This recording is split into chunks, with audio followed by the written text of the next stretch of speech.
Feedlot fattening series में खुश आमदीद। गुज़श्ता प्रोग्राम में जानवरों के चुनाव के हवाले से तफसीली बात की गई थी और आज हम बात करेंगे कि किस तरह जानवरों को फीड करके, फीड में इंग्रेडिएंट्स क्या क्या डाल के रोज़ाना का 1.5 से 2 किलो वज़न हासिल किया जा सकता है। ये जो आप देख रहे हैं ये टोटल मिक्स राशन है, TMR भी इसे कहा जाता है और ये सबसे सस्ता और इंतहाई आसान काम है TMR बनाना, मगर हमारे किसान इससे डरते भी हैं, भागते भी हैं और इसको इस्तेमाल करना गुनाह कबीरा भी समझते हैं। वजह आज तक मुझे समझ नहीं आ सकी, मगर जो कमर्शियल फीडलॉट फैटनिंग का फार्म है वो TMR के बगैर नहीं चलाया जा सकता। TMR में क्या क्या इंग्रेडिएंट्स डलते हैं और किस तरह आप अच्छा TMR तैयार कर सकते हैं, इसके लिए आइए आपको एक रिपोर्ट दिखाते हैं और बताते हैं कि अच्छे TMR की क्या खसूसियात हैं और फीड फार्मूलेट करते वक्त आपको किन बातों का ख्याल रखना चाहिए। 100 किलो का अगर जानवर है या 200 किलो का जानवर है तो आपको किस फार्मूले के तहत उसे फीड डालनी है, इसकी तफसील आपको इस पैकेज में बताते हैं और फिर आपको लिए चलेंगे महर असगर अली के पास और उनसे पूछेंगे कि वो अपने 800 जानवरों को किस तरह फीड करते हैं कि वो रोज़ाना 1.5 से 2 किलो वज़न हासिल करते हैं।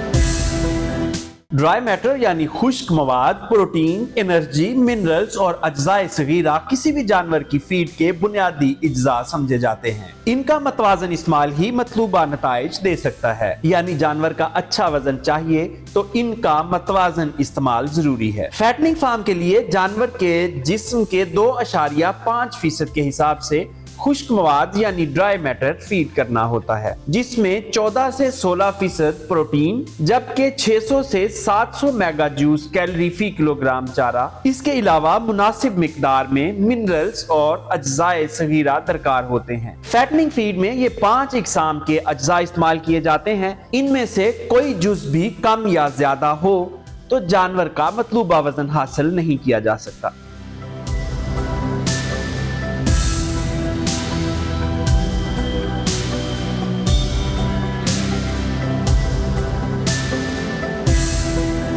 ये था बेसिक फार्मूलेशन प्लान के फीडलॉट फैटनिंग के जानवरों के लिए TMR किस तरह तैयार किया जा सकता है। महर असगर साहब हमारे साथ एक बार फिर मौजूद हैं।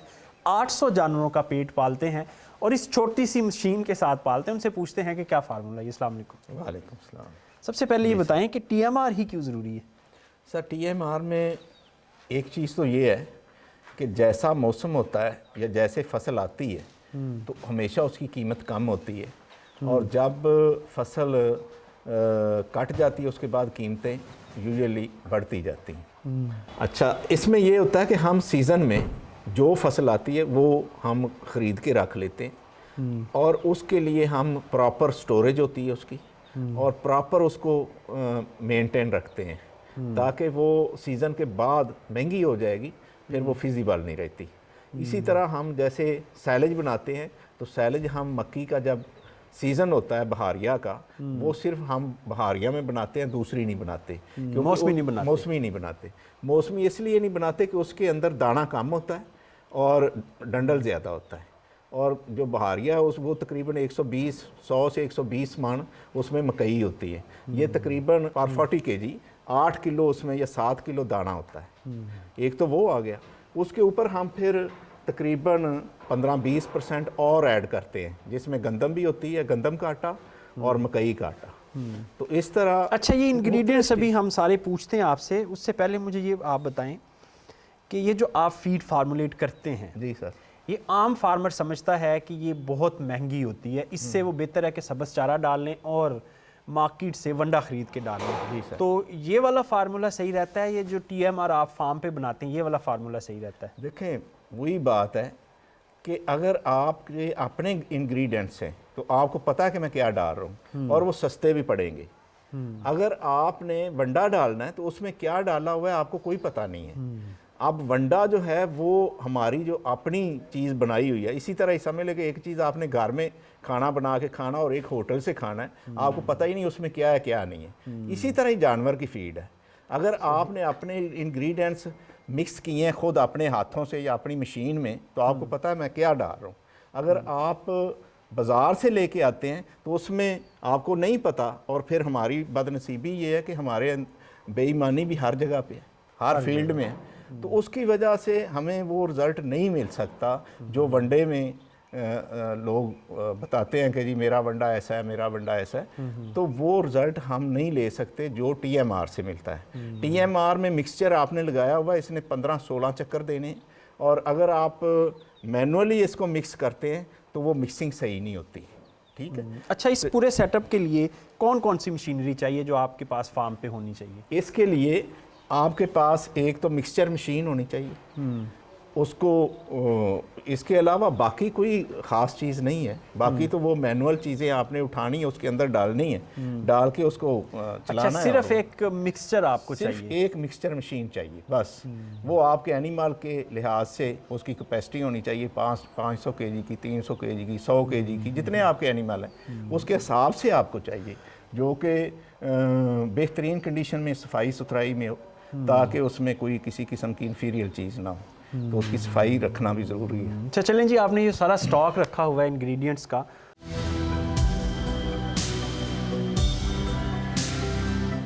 जी सर हमें ज़रा बताइए कि किस किस रेशो से क्या क्या इंग्रेडिएंट्स डालते हैं आप, और सबसे पहले ये बताएं कि कितने केजी का फार्मूला आप बताने जा रहे हैं? देखें, इस वक्त हम जो चला रहे हैं ना, हमारी जो मिक्सचर है उसकी कैपेसिटी है 500 kg, लेकिन हम उसको चलाते हैं क्योंकि हम सोलर पे चला रहे हैं, तो हम उसको चला रहे हैं 300 kg पे। सही। 300 का हमने एक फार्मूला बनाया हुआ है, उसी वही मैं आपको बताऊंगा। जी बिल्कुल, फिर उसको तीन पे मतलब वो तकसीम जिसने कर जितना सकता है, बताना है वो हिसाब से वो तकसीम कर तकसीम सकता है। लेगा। ठीक है जी। ये है कॉर्न फ्लोर, ये जो है ये कॉर्न यानी फ्लोर, मकई का ये आटा मकई है। का मोटा आटा, दलिया, मोटा आटा, दलिया टाइप बना ठीक हुआ है।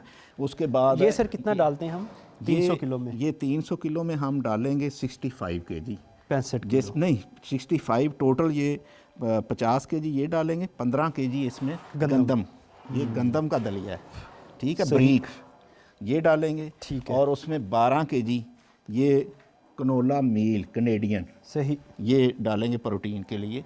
और इसी तरह ये राइस पॉलिश है, राइस पॉलिश हम डालते हैं इसमें कुछ तकरीबन 5 से 6 kg, सही, ठीक है।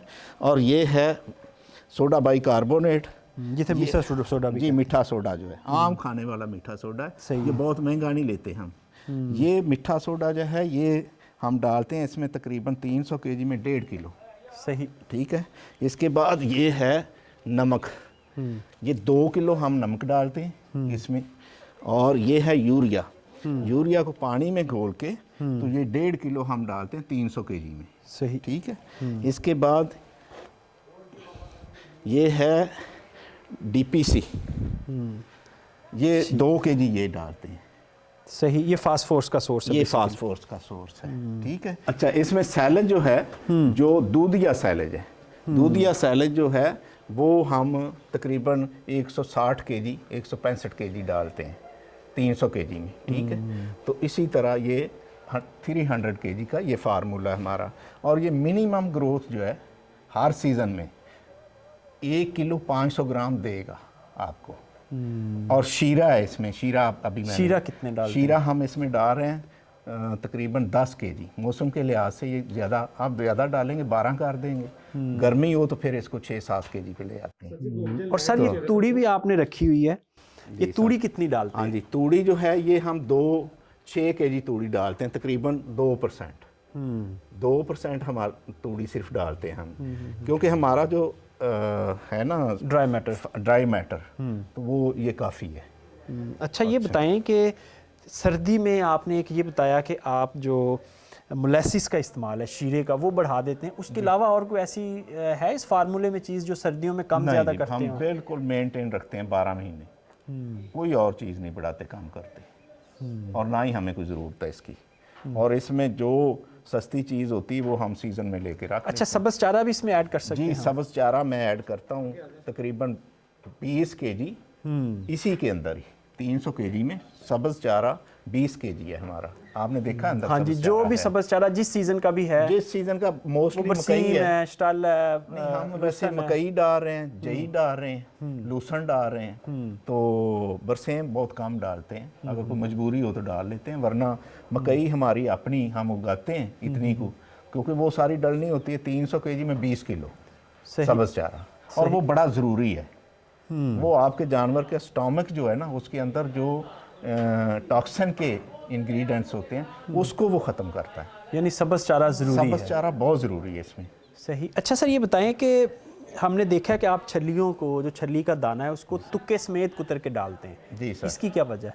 उसकी वजह यह है कि हमारा जो तूड़ी का खर्चा है, एक तो वो कम हो जाता है, फाइबर मिल जाता है हमें तुक्के में। और तुक्के में कुछ ना कुछ तो जब मकई का दूध निकल के उसमें से जाके दाने में जाता है, तो कुछ ना कुछ 10% 20% उसमें तुक्के रह में भी जाता रहता है। है, हाँ। तो वो हमें एक तो ड्राई मैटर मिल जाता है, और दूसरा वो हमारे काम आ जाता है। बजाय इसके कि वो जलाएं या ज़ाया करें, तो हमने जो मशीन दूसरी लगाई हुई है वो इसको क्रश करने के लिए लगाई है। तो वो उसको तकरीबन दलिया टाइप बना देती है, तो वो एक्स्ट्रा एक चीज़ मिल जाती है। अच्छा, रोज़ाना आप फ़ी जानवर, मिसाल के तौर पे अगर आपका जानवर है 200 किलो का, जी। तो आप वज़न के हिसाब से ये कितना TMR उसको डालते हैं? देखिए, फी का हमारा 24 घंटे के लिए 10 केजी से लेके 15 केजी तक हम जाते हैं, लास्ट स्टेज तक।